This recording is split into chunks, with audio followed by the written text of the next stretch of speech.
G'day, Steve Morgan here, back in Brisbane, where both of the trophies from the ZMan round of the Costa BREAM series have come.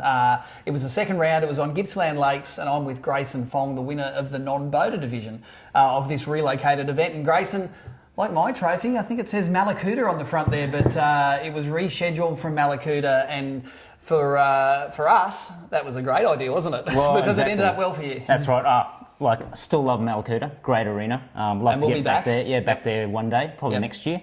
As a bit of a dedication to the guys in Malakuta, I think it's sort of good that we can actually win the event back in Gippsland Lakes, which is, Gippsland Lakes is such a credible arena. It's got some, so much diversity in it, and I think that showed with the fishing on the weekend. And I think it held up. I think there was a lot of guys, when we relocated, were going, 6 days fishing on the one arena. The biggest bags came on the very last day of fishing, which I think mean people had time to work it out and get to places they haven't been to, and things like Scotty Towner, fishing Holland's Landing 40 kilometres away and the smallest boat in the field nearly winning the event. It was all good news stories from there, including the $14,905 that you guys helped raise for the guys at Malakuta. That has already been delivered to the Malakuta Fishing Club, and hopefully it helps kickstart the economy in their community there, because those guys are awesome to us. You've been to Malakuta events, they're cooking us food and lunch, and they're just a great group of people, and it was great to help them out. But let's talk about you, mate. Yes. You had a great Vicky tour, a third place, and then the big W. That's right. Take us through your 2 days of fishing, because I'm sure all the other non-boaters want to know, how the hell did you nearly lap them? Yeah, it was one of those things where, pre-fishing the first event, I obviously fished with the local Cam Whittam, and we were at the mouth of the Tambo, and he tasted the water, and he said to me, "That's really salty." And I said to him, "What does that mean?" He goes, "Well, generally fish go up the river." And I'm like, and that just played in my head in pre-fishing, and basically from there, I just kept it in the brain box, and I was thinking, I wonder what's going on there. And then in the first event, Mark Hayes and Jamie McEwen, both up rivers. Bridges up on the highway, so a long way up the rivers too. And weighing good fish. So so that got my brain thinking of there's got to be fish up rivers. So in the event, I got paired with Brett Crow from on day one. On day one. And Brett was having a tough tour until that day. He had a very tough tour. Yeah. So it was good for me to fish a new area. Brett chose to go in the Nicholson River. And from there I said to him, we can figure this out. Jamie's on the bridge. Let's just move from outside bend to outside bend of the river, all the way up the river, and see if we can figure these fish out. So only 3 boats went upriver. So they went way up before us, and we just started hitting corners, deep cranking. I was using the Daiwa Spike. Tell us about the Daiwa Spike, mate. She's an interesting little lure. It's sort of in the vein of the Dunk, which is really popular. Yep. So same developer who did the Dunk actually did the Daiwa Spike, which came out before the Dunk. It's been revamped and brought out back by Daiwa. That's probably one of my most favourite colours there, the Ghost Wagasagi. Baitfish colour. Baitfish colour, yeah. So we basically deep cranked all the way up on the deep bends, working upriver. We'll come up to the first bank. I got basically targeting laydowns in around 6 to 7 foot. Okay, and what you were seeing the laydowns come down off the bank, or were you seeing them on the side image? Or seeing them coming down the bank. Yeah. So rather than sounding through an area, we just kept fishing. Just went for volume. Cast in, just continuously. So. And run through the retrieve, because us yellowfin fishermen, we're all about just winding like this. You don't do that for blacks, do you? No. This is something I've probably learned over the years, and a lot of the guys have asked me. I wind incredibly slow. And a lot of things that come down to, we'll talk to the reels about later, retrieve ratios, which is basically when you're cranking flats, you want to keep the lure moving, but not too fast. I find for yellowfin, it's easier to keep them moving, but for blacks, it's ultra slow. So there was a subtle bite with the blacks, but keeping the lure moving nice and slow, just ticking along the bottom was the secret, I reckon. Now, this isn't as they come out of the box. You've pimped this one up. Tell us what you've done to this fella. So basically, just retrofitted it with some decoy trebles. Basically, with the decoys there, I just find them a little bit easier when the lure's swinging around, they maintain a very sharp point. Yep. So if you've hooked up on some snags or a lay down like that and you've popped the lure off and you wound it back in, rather than trying to check the point all the time on the treble, I find the decoys hold a really good point. Yeah, it's pretty robust. And when you hook a big bream, they handle that crunching in the mouth. Yeah, because they those do. big blacks, man, they can get into exactly it and crunch right, it. yeah. So this is the upgrade hook you use. This Yep. is the and that's I'm surprised you did that, because those Sax trebles Yes. that come on this dialer, Yep. they are wickedly sharp. They are really sharp. Yeah, they're fantastic. They actually, I would normally use them first until Yep. I bent one, and then put these ones on. Yeah, they just have a stronger gauge on them. So I think if those Daiwa trebles weren't so expensive, I'd use them all the time. But Yeah, man, basically. they are dear, those Yeah, things. that's But right. they're good. They're like Teflon they've coated. got a Teflon coat. Yep, they're and pretty cool. fantastic. So that was day one with Brett, and you guys worked them out. Yes. Put some fish in the box. I think you weighed 3.7. 3.7, Yeah. which I think was the heaviest bag of the day Yes. for the non-boaters that Yeah, day. yeah. Tough event for non-boaters, man. Like Yeah. the weights dropped really Yeah. quickly. Like I think you won with about 8 point something kilos, and then it went to like 6, and it got down to about 2 kilos to Yep. be in the top 10. Yep. So I suppose, for non-boaters out there saying, how does Grayson do it? What are your tips to being able to keep those fish ticking over Yep. from the back of the boat?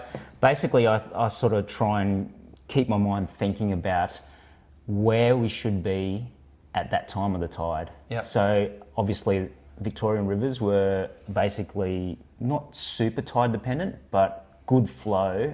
Yep. Make sure, basically says that bait is flowing through the area. So let's target those areas. So everywhere that I did fish had flow. Which meant that the bait was moving through the area. One of the boaters who was up the Nicholson on the first day where we were there was Andy Moore. Oh, yep. He did really well. He did really well. Like, just fish one bank of 150 metres, 200 metres.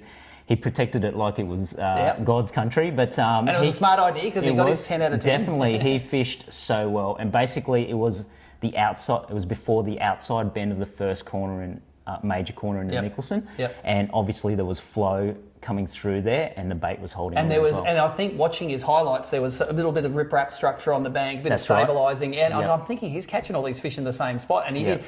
That is one thing that I really noticed with black bream is you find a patch of them, you can just keep on milking those things all That's day. right, yep. That would never happen at Redcliffe here. We Not find a at patch all, of fish, yeah. you go through it once, you catch 2 or 3 fish, and it's like, you think we're biting again? You probably won't catch one for another 3 weeks. Exactly. So it's something I suppose that us Queenslanders need to get our head around, the fact that we can milk it. Now, that's a good segue to day 2, because we fished together. Yes. And I didn't have many spots that had fish on them. Yep. Like, we fished together. I reckon we caught fish in maybe 4 different spots. Yep. And we spent all day rotating through. So run through your tackle and techniques for there. I think basically with that one there, like, as most people know with structure, the revolution of the cranker crab. This has been one of the most fantastic and tournament-winning crabs. Tell us about it. How do you fish it? What do you fish it on? Yeah, so I learned a valuable lesson in fishing structure over that last day. I went up pound in line strength, so I went to 6 pound. Yep. I don't fish 6 pound that often, especially up here. Yep. Even at structure at Redcliffe, I tend to just take the gamble and fish 4 pound or maybe 5. But again, that was sort of like, using those heavier lines, I didn't really know the capability of the actual line in structure, and that's where you taught me a valuable lesson in that. I didn't teach it, the fish taught you. The fish taught me twice. But, using that 6 pound it's incredible on how much, pressure you can put on that.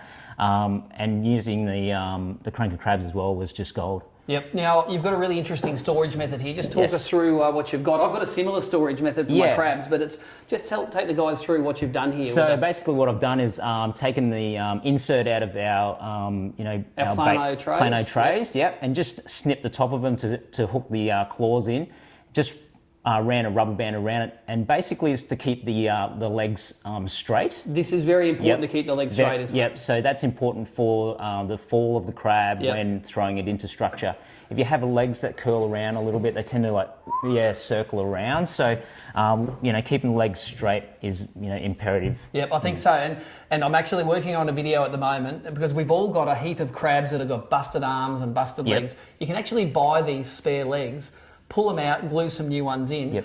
Or you can get the bent legs and put them in some boiling water. That's right. And it actually resets the legs. So just because you've got a handful of old dusty crabs with busted hooks and busted legs doesn't mean you can't just spend a few bucks. Exactly. And get it back to mint condition as well. And Yep. I noticed that you're using that olive colour.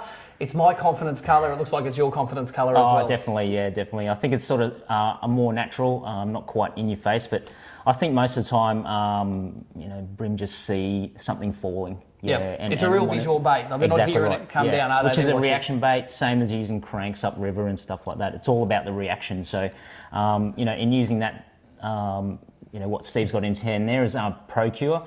Yep. In the mullet scent, I use that all week at Gippsland Lakes, and I think that again was a confidence thing. Yep. I just put it on my hard bodies, put on the crabs as well.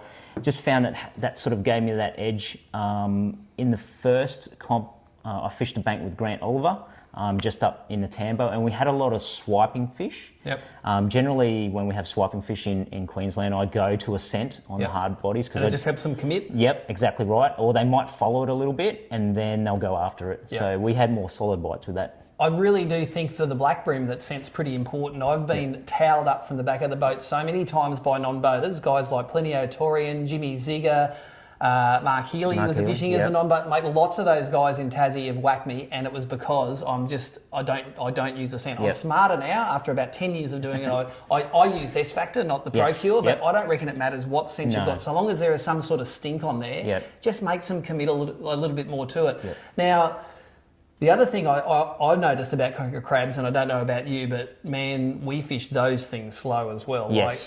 How many times did we get bit when you throw in, you go to do something else, and you come back and you're wound on and you're like, oh, I've got one. I go, how long's that sucker been biting for?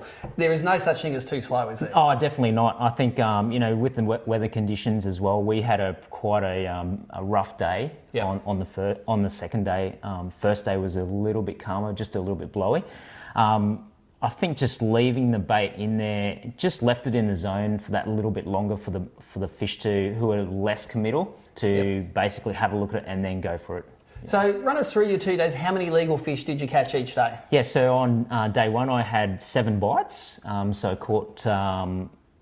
I lost 2.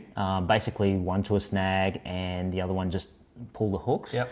On day 2, I think I had 7 bites only. Yeah, so got towed up on 2 and landed the 5. So the 5 just happened to be really good quality. Yeah, and that's the thing about meat tongue I've found over the years is I don't think I've had many times I've had more than a dozen bites a day. But most fish you catch are 36 centimetres plus, and that is a real game changer in that arena. Of course, you can have days where you don't get enough bites, that happens as well. But it was the way the whole tournament worked out. It sort of suited us because everyone left. Yeah, exactly right. Like we had you could trail it to wherever, so the grass was greener for everyone else. So we were just sitting there, for half an hour, waiting for the start, and there was no one there except Brett Penpraise. I think the most important thing with basically playing the fish, and I think that's where I fell in the trap of fishing structure in day 2 was when I was fishing them upriver, I really took my time to play them. Only getting 7 bites, you don't want to lose any fish. So I got basically every time I caught a fish, got my boater to drive me out in the middle, and then back to drag off and let him play around. I did force one in the first comp. Basically, just got a little impatient, and the hooks popped out, pulled them out because they're basically just shaking their head trying to get that lure out.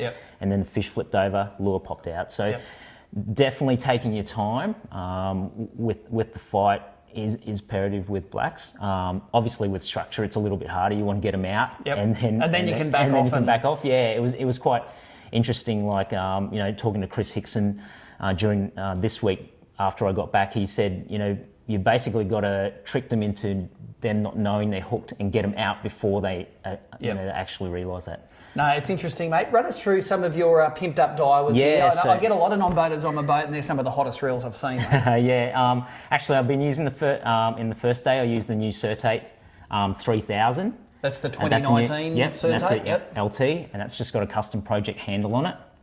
and we're rigged with J-braid Grand in 8 pound. 8 pound, and with that lighter leader still on it, the 4 pound. Yep. And tell us about this little fella here. That's the one I used on day 2 with you. It was basically the 2013 Certate.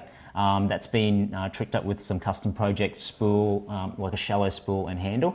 That's got Evo 8, Daiwa Evo 8 braid in 8 pound. And I use 6 pound J thread leader. Now I was looking at the highlights, and you had one clip there where you had a rod that was doubled over. That fish hooked in the side. Yep. You haven't got your rods back from Vicky yet, but tell us what you fished these on. Yeah, so I fished that one doubled over was a TD Black in the Drunken Monkey, which is the 610 ultralight. Yep. And the what I was using upriver was the new Hyper in the 701 that's ultralight as well. The grey colour. The grey colour one, which has just been released about a month ago. Fantastic rods. Like the Hyper is not a bank breaker. Yep. At 129 retail. Oh really? Yeah. Nice and cheap. Yep. Fantastic. And even with the TD Blacks, they're quite cheap as well for a rod. You don't exactly need an expensive rod to actually have a good effect. I generally think that reels are quite important, obviously because they're the most movable part. So don't be afraid to spend a little bit more on your reels because they give you the longevity, especially with a lot of repetitive casts. That's right, and that's 2013 there, and that's you're still going strong? Yeah, it's going strong. That one's never been serviced, but it's been travelling really well. So, awesome. Yep. Well, I really appreciate that, mate. Thanks for taking us through and giving us a really in-depth look at how you do so well from the back of the boat. You've qualified for the grand final now at Port Stephens. Yep. Are we going to see you in more places? Are you going to Tassie? Yeah, I'm going to Tassie next month, so I'll do 2 events there. Really love Tassie. Haven't been there since 2015, I think, or 14, where I did have a win with you in St Helens. That's right. So, looking forward to getting back there. I'm probably going to enter Bribey as well. And that'll be 5 at least for your AOY. So, mate, watch out Stewie Walker.